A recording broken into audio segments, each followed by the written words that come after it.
નમસ્કાર મિત્રો, સ્વાગત છે તમારું અમારી યુટ્યુબ ચેનલ.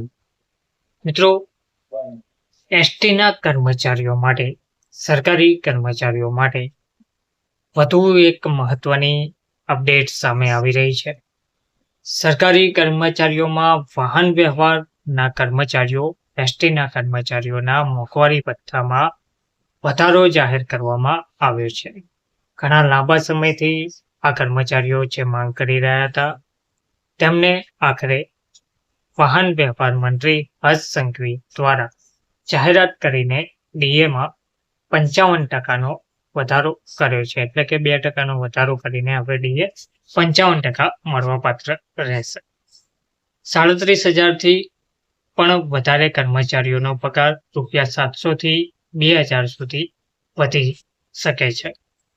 તો રાજ્યમાં વાહન વ્યવહાર માટે મહત્વના ગણાતા એસટી નિગમના કર્મચારીઓ છેલ્લા કેટલાક સમયથી 7મા પગાર પંચ પ્રમાણે મોંઘવારી ભથ્થું આપવાની માંગણી કરી રહ્યા હતા. આ માંગણીને સ્વીકારતા વાહન વ્યવહાર મંત્રી હર્ષ સંઘવીએ એવી જાહેરાત કરી હતી કે એસટી નિગમના કર્મચારીઓને 7મા પગાર પંચ પ્રમાણે મોંઘવારી ભથ્થામાં 2%નો વધારો જાહેર કર્યો, જેના પરિણામે તેમનું મોંઘવારી ભથ્થું 55% થયું છે. વધારાનો અમલ જાન્યુઆરી 2025ની પાછલી અસરથી થશે અને 7 મહિનાનું એરિયર્સ મળશે. કર્મચારીઓની માંગણી સ્વીકારવામાં આવતા આશરે 37,000 કર્મચારીઓને લાભ થશે. એસટી નિગમના કર્મચારીઓનું મોંઘવારી ભથ્થું વધતા દરેક કર્મચારીને માસિક ₹700 થી 2,000 સુધીનો દર મહિને ફાયદો થશે.